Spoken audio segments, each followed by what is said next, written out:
Assalamualaikum dan selamat petang. Saya Suranto bin Muhammad Syop, nombor metik 258292. Hari ini kumpulan kami akan membentangkan berkenaan subjek GMGA 1024 berkenaan dengan politik dan pentadbiran. Tajuk tugasan kami pada kali ini ialah pengisytiharan darurat oleh Yang di-Pertuan Agong pada Januari 2021. Sebenarnya nama ahli kumpulan kami antaranya Mas Darul, Sudirman, Ramzi, Muhammad Safar dan saya sendiri Suranto bin Muhammad Yusof. Pengenalan. Pada Januari 2021, Kerajaan Malaysia melalui Yang di-Pertuan Agong telah mengisytiharkan proklamasi darurat bagi membentang penularan wabak COVID-19 di negara ini. Pengisytiharan ini bertujuan untuk mengawal wabak COVID-19 sebagai satu darurat besar yang jika dibiarkan boleh mengancam ketenteraman awam. Akta 342 iaitu Akta Pencegahan dan Pengawalan Penyakit Berjangkit 1948 telah wujud dan dilaksanakan dalam tempoh krisis ini. Namun ianya masih tidak mencukupi untuk mengatasi masalah ini. Darurat yang disahkan oleh Yang di-Pertuan Agong ianya akan dapat memberikan ruang kepada kerajaan untuk mengatasi masalah yang disebabkan oleh pandemik COVID-19. Terima kasih diucapkan kepada Cik Suranto. Seterusnya saya akan membuat pembahasan pengisytiharan darurat oleh Yang di-Pertuan Agong.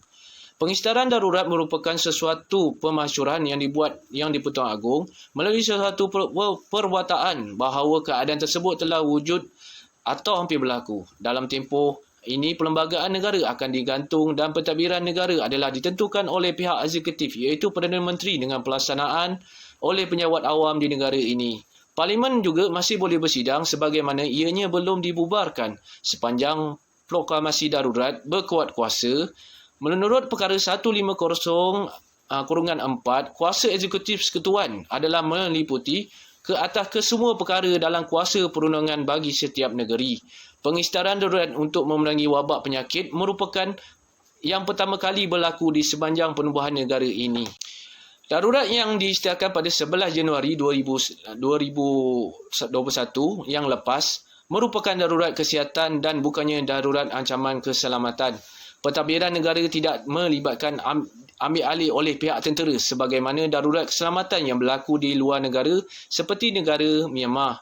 Pihak eksekutif memiliki bidang kuasa yang menyeluruh bagi menangani dan menamatkan krisis kesihatan yang berlaku di Malaysia. Ekoran pandemik COVID-19. Beberapa akta diwujudkan untuk mengawal penduduk di negara ini daripada melanggar sebarang undang-undang iaitu Akta Kawalan Penyakit Berjangkit 1987 iaitu tindakan kompaun ke atas individu yang melanggar SOP yang telah ditetapkan oleh Kerajaan Malaysia. Terima kasih kepada rakan saya yang tadi. Jadi saya sambung kesan proklamasi darurat dari segi kesihatan. Dalam sektor kesihatan negara, perubahan corak kepimpinan dan pengurusan dalam Kementerian Kesihatan Malaysia yang merupakan pejuang barisan paling hadapan dalam menghadapi wabak COVID-19 ini. Penstrukturan semula pentadbiran KKM dan juga pengurusan hospital serta fasiliti kesihatan negara agar berupaya menampung bebanan kesan daripada pandemik COVID-19. Kerajaan melalui KKM dan JPA juga telah membuka pengambilan pekerja kontrak untuk sektor kesihatan. Kerajaan melalui KKM juga telah mengerah segala aset dan keupayaan untuk menghadapi pandemik ini, antaranya dengan mewujudkan pusat saringan berskala besar, mewujudkan pusat rawatan khas bagi pesakit COVID-19. Kerajaan juga turut mewujudkan sistem pengesanan kontak rapat dengan memperkenalkan aplikasi MySejahtera. Kesan proklamasi darurat dari segi ekonomi pula, aktiviti ekonomi diatkan dan diberhentikan, terutamanya industri pelancongan, perindustrian dan beberapa sektor yang bukan keperluan. Telah mengakibatkan ramai rakyat terutama yang terdiri daripada peniaga kecil dan sederhana yang kehilangan punca pendapatan. Ramai di kalangan rakyat yang telah kehilangan pekerjaan dan punca pendapatan. Kesan juga turut dirasai oleh golongan yang berpendapatan tinggi dan sederhana seperti golongan M40 dan 7 dan T20. Okey, sekian. Terima kasih. Bismillahirrahmanirrahim. Terima kasih diucapkan kepada rakan saya sebentar tadi. Saya teruskan dengan tindakan kerajaan untuk pemulihan ekonomi. Package rangsangan ekonomi yaitu package pemulih, penjana, dan berbagai package lagi telah pun dilaksanakan oleh kerajaan bagi pemulihan ekonomi. Selain itu, pihak kerajaan juga telah pun melaksanakan package bantuan tunai secara langsung yang diberikan kepada golongan sasar. Kerajaan juga menyediakan beberapa package bantuan berbentuk tunai dan subsidi kepada kategori PKS bagi meringankan beban golongan tersebut. Dalam pada itu, kerajaan juga telah melaksanakan penangguhan bayaran balik pinjaman yang dikenali sebagai moratorium pinjaman. Bantuan tunai kepada perniagaan yang berdaftar dan memiliki lesen dari SSM juga telah pun diberikan sebanyak Rm3.000. Seterusnya, kesan proklamasi darurat dari sektor pendidikan. Sistem persekolahan terpaksa ditangguhkan bagi mengelakkan penularan wabak COVID-19. Oleh itu, pelajar terpaksa mengikuti sisi pembelajaran secara atas talian dan guru-guru bertungkus lumus menyediakan bahan bantuan mengajar. Oleh yang demikian, kesan ini telah pun mengganggu proses kelancaran sistem pendidikan negara di peringkat sekolah rendah dan menengah sehinggalah di peringkat college dan university.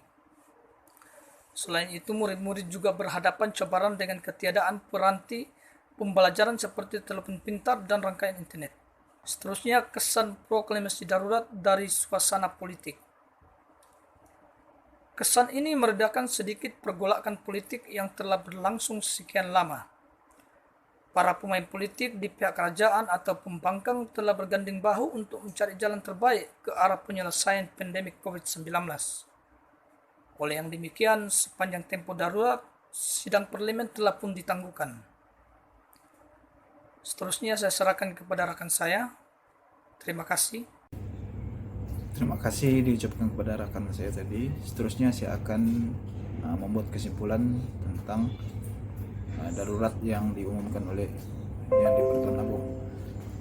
Proklamasi darurat yang diisytihar bagi menangani wabak COVID-19 di Malaysia merupakan langkah drastik yang telah diambil oleh kepimpinan tertinggi negara. Ianya yakni adalah atas kebijaksanaan yang di Pertuan Agung dalam membuat keputusan setelah melihat kepada elemen-elemen ancaman yang ditimbulkan oleh penularan wabak COVID-19 ke atas negara. Justru segala bentuk tindakan yang diambil oleh badan eksekutif pada ketika itu mempunyai asas yang kukuh, karena peperangan pandemik ini bukan dialami oleh Malaysia saja, bahkan ianya turut dialami oleh hampir seluruh negara dan kerajaan yang ada di dunia. Ianya menuntut tindakan drastik yang tidak terduga bagi menangani impak pandemik ini dalam seluruh aspek kehidupan umat manusia pada hari ini. Krisis pandemik COVID-19 bukanlah tertumpu kepada krisis kesehatan semata-mata, namun sebagaimana yang telah dijelaskan dan dihuraikan, ianya turut memberikan impak yang besar dan ketara dalam aspek ekonomi, sosial, dan politik sebuah negara. Justru sebagai sebuah negara merdeka dan berdaulat, kita bersyukur kerana masih memiliki institusi diraja yang menjadi payung kepada pentadbiran negara.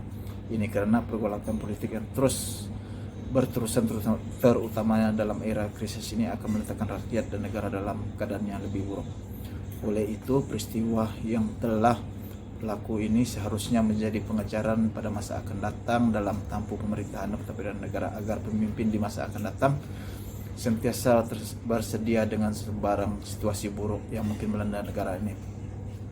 Permainan politik serta kepentingan pribadi perlu diketepikan bagi memastikan negara ini dapat ditadbir dengan baik, terutama pada pasca pandemik ini.